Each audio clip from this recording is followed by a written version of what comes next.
The critics may say I am wrong. The cynics may say I am lying.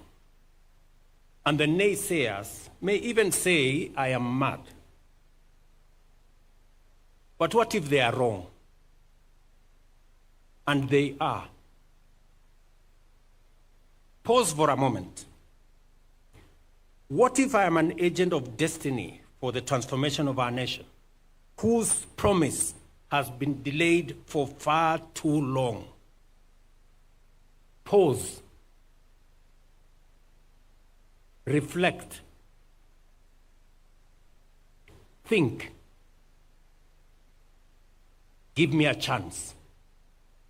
And judge me fairly when the time comes.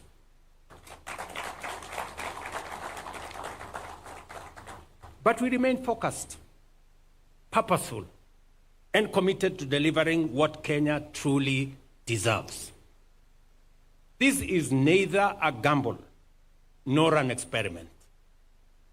It is a disciplined, determined, focused, and deliberate renewal of our nation's foundation.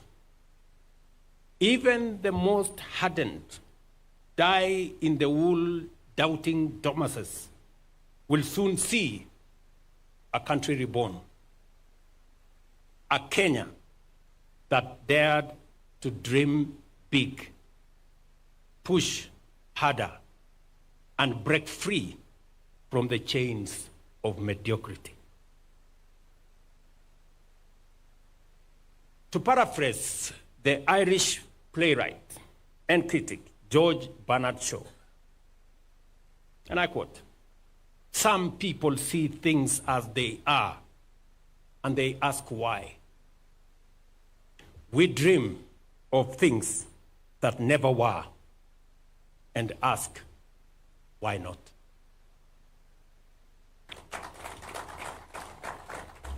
Please join me and the millions of patriots who believe in a higher standard for our beloved nation.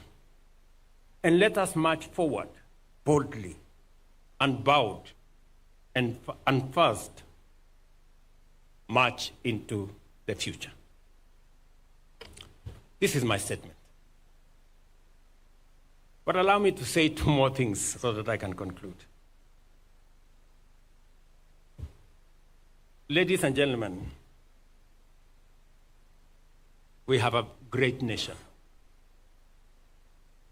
We have a great nation. It is our duty and responsibility to make it greater. I listen a lot to what people say about the present and the future of our country. I listened to one gentleman who retired the other day after working, I think, for 40, 50 years. And he wants to be president. And I listened to him say, Kenya is a failed state. And I asked myself, so for 40 years, you have been working in a failed state? So you want to be president of a failed state? Really? You want us to entrust you to the leadership of a country you don't believe in, to a people you don't believe in? And just for the record, companies like Lindsay, Liaison,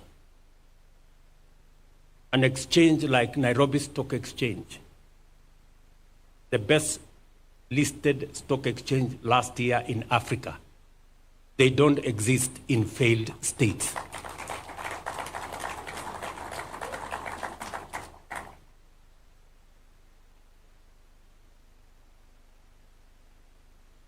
I listened to another group of friends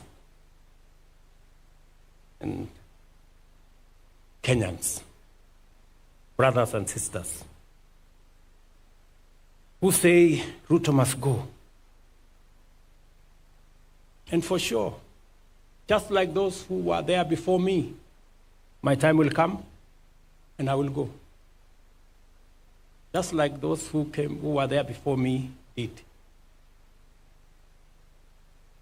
But respectfully, sirs, madams, let me ask you.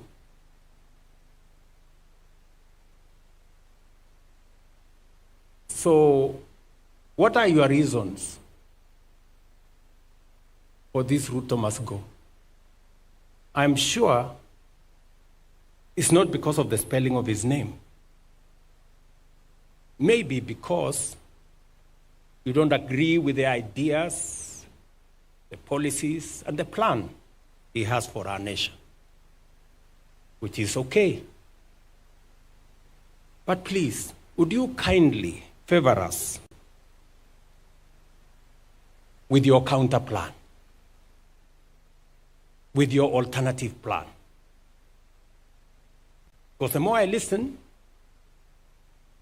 the more it is sloganeering. It's not about a plan, not about an alternative plan.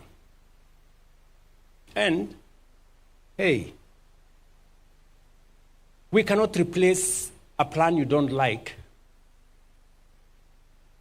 with nothing.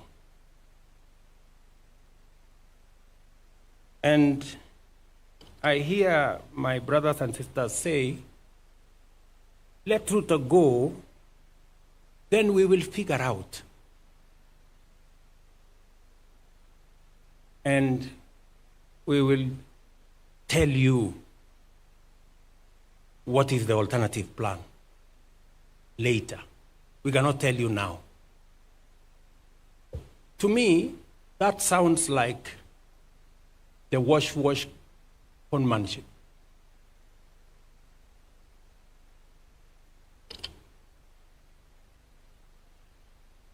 Because if you seriously have a plan that does better on the economy than I have, that does better on health than I have, that does better on creating jobs than I have, that does better on education than I have, you should be bold enough to tell us. WANTAM, Kasongo, Ruto must go is not enough.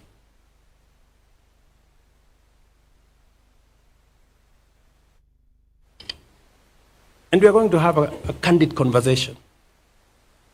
Nobody is going to corner us. Sorry, guys. You have to come up with a better plan. Sloganeering is not enough. The more I listen to them, the more they tell us, oh, let's go back to NHIF. Oh, let's go back to the old model, the NHIF that never worked. Let's go back to the old funding model that crippled our university education. Oh, let's abolish housing. Let's do away with SHA. And to me, they sound like people who are accustomed to the status quo, the usual, the familiar, the no change. Ladies and gentlemen, we have a great nation. It is our duty to make it greater. Thank you very much.